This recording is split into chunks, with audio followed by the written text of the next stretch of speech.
Very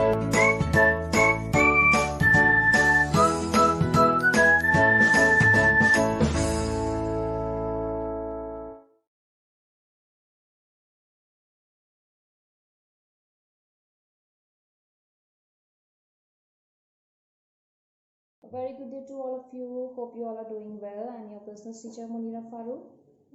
previous हमने videos में अपने जो 2 चैप्टर्स कवर किए. Now we are going to start new chapter students. It is business environment. Before explaining the business environment I must tell you that what environment actually is. जिस वातावरण में, जिस माहौल में हम रहते हैं, जो हमारे आसपास के जो फैक्टर्स हैं जो हमें अफेक्ट करते हैं, that is we are living in a living environment. जो हमारे आसपास का माहौल होता है और उससे हम अफेक्ट होते हैं, हमारी जो सर्वाइवल अफेक्ट होता है, हमारा लाइवलीहुड अफेक्ट होता है, उसको हम एनवायरनमेंट बोलते हैं. अगर हम बात करें बिजनेस एनवायरनमेंट की, जिन फैक्टर्स के बीच में बिजनेस एग्जिस्ट करता है, इसके आसपास सारे फैक्टर्स रिवॉल्व करते हैं, तो उसको हम बोलते हैं बिजनेस एनवायरनमेंट. ठीक है. अब इस एनवायरनमेंट में हमें 2 तरह के फैक्टर्स दिखते हैं. Number 1 internal factors and number 2 external factors. Internal factors में स्टूडेंट्स क्या हम कंसीडर करेंगे, like suppliers, customers and competitors, buyers. ठीक है. या in banking companies, insurance companies. तो ये सारे हमारे इंटरनल फैक्टर्स होते हैं जो बिजनेस को डायरेक्टली अफेक्ट करते हैं. कुछ हमारे एक्सटर्नल फैक्टर्स होते हैं, जैसे कि नेचुरल फैक्टर हो गए, सोशल फैक्टर हो गए, हमारे पॉलिटिकल फैक्टर्स हो गए. ठीक है. लीगल फैक्टर्स हो गए, साइकोलॉजिकल फैक्टर्स हो गए. ये सारे फैक्टर्स जो होते हैं ये इनडायरेक्टली बिजनेस को क्या करते हैं, अफेक्ट करते हैं. तो ये फैक्टर्स अनकंट्रोलेबल होते हैं और जो कंट्रोलेबल फैक्टर्स होते हैं वो इंटरनल फैक्टर्स होते हैं, यानी कि वो बिजनेस कंसर्न के कंट्रोल में होते हैं. उसके अकॉर्डिंगली हम उसको सेट कर सकते हैं और अपना बिजनेस ईजिली रन कर सकते हैं. ठीक है. 2 तरह के फैक्टर्स हम स्टडी करेंगे बिजनेस एनवायरनमेंट में.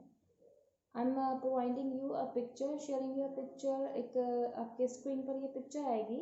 इसमें एक टेबल बनी हुई है और इसमें आपको देखिए शो हो रहा है कि changes in the business environment. जो बिजनेस एनवायरनमेंट में चेंजेस आते हैं और उसका इफेक्ट जो पड़ता है performance of business units. In business units पे क्या उनका इफेक्ट पड़ता है उन चेंजेस का. इसमें नंबर 1 है इंक्रीजिंग टैक्सेस बाय गवर्नमेंट. अगर गवर्नमेंट टैक्स बढ़ा देती है तो क्या इफेक्ट पड़ेगा, increase cost of production, hence things become costly to purchase. Suppose GST लगा. अब क्या हुआ जीएसटी के इंट्रोडक्शन से कि कॉस्ट हमारी, हम कोई मोबाइल या इलेक्ट्रॉनिक या कोई भी कंज्यूमेबल आइटम में कोई गुड्स सर्विस या परचेज करते हैं तो उस पर क्या होता है, हमारा अलग से टैक्स लगकर, यानी कि एक अलग से अमाउंट ऐड करके हमसे लिया जाता है. क्यों? क्योंकि introduction of that gross service tax. ठीक है. सिमिलरली जब टैक्स लगेगा किसी चीज़ पर तो उसका इफेक्ट क्या पड़ेगा बिजनेस पे, कि चीज़ महंगी हो जाएगी और वो कस्टमर को ज़्यादा दामों में फिर सेल आउट की जाएगी. तो ये बिजनेस पे इफेक्ट पड़ा, हो सकता है फिर उस इफेक्ट से डिमांड कम हो जाए उस प्रोडक्ट की. नेक्स्ट है टेक्नोलॉजिकल इम्प्रूवमेंट एंड इनोवेशन. अब क्या होता है कि टेक्नोलॉजिकल, आजकल देख रहे हैं हम टेक्नोलॉजी एडवांसमेंट की वजह से जो पुराने जो आउटडेटेड मशीन्स और मशीनरी थी या इलेक्ट्रॉनिक थे, वो उनको क्या किया, उन्होंने इरेडिकेट कर दिया न्यू टेक्नोलॉजी से. ठीक है. जैसे कि एलईडी टीवी, जो एलसीडी टीवी हुआ करते थे, उन्होंने क्या कर दिया, इसको इरेडिकेट कर दिया. अब क्या है, एलसीडी टीवी जो हैं वो ज़्यादातर डिमांड में आ गए. तो ये एक इफेक्ट पड़ा, जैसे कि टेक्नोलॉजी में चेंज आया तो टेक्नोलॉजी में चेंज आने के साथ साथ बिजनेस पर भी उसका असर पड़ा. वो बिजनेस ने क्या करा, वो प्रोड्यूस करना स्टार्ट कर दिया जो कि मोर एडवांस है in the terms of technology. तो बिजनेस पे इफेक्ट पड़ा. Business it may get higher profit, may earn higher profit. Next है हमारा changes in fashion and taste of consumer. Suppose कोई पर्टिकुलर फैशन आता है क्लोथिंग का या किसी भी ब्रांड का, किसी भी ऐसे कंज्यूमेबल प्रोडक्ट का. क्या होता है कि अगर उसमें चेंज आ रहा है, वो ट्रेंड में नहीं है, तो उसका क्या इफेक्ट पड़ेगा बिजनेस पर, कि मार्केट डिमांड शिफ्ट हो जाएगी और एक्सिस्टिंग प्रोडक्ट जो है हमारा न्यू प्रोडक्ट को वो क्या कर देगा, एग्जिस्टिंग प्रोडक्ट को न्यू प्रोडक्ट जो है वो शिफ्ट कर देगा. ठीक है। यानी कि जो पुराने प्रोडक्ट्स हैं, जो पुराने ओल्ड फैशन जो क्लोथ्स हो गए या कुछ भी आइटम्स ऐसे हो गए जो अब मार्केट डिमांड में नहीं है, वो सेल आउट नहीं होंगे।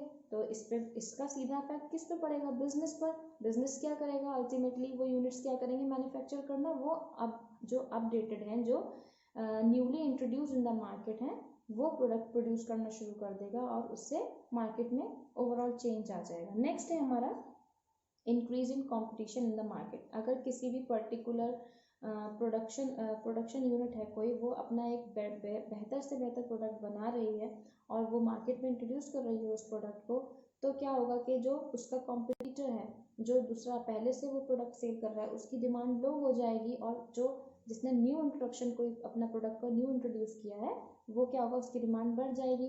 तो इससे क्या होगा, सामने वाले का जो पहले से सेल आउट कर रहा है उस प्रोडक्ट को, उसका प्रॉफिट मार्जिन जो है वो कम हो जाएगा, यानी कि रिड्यूस हो जाएगा। तो ये इफेक्ट पड़ा बिजनेस पर। नेक्स्ट है political uncertainty. It reduces the confidence of investor to invest in long term projects.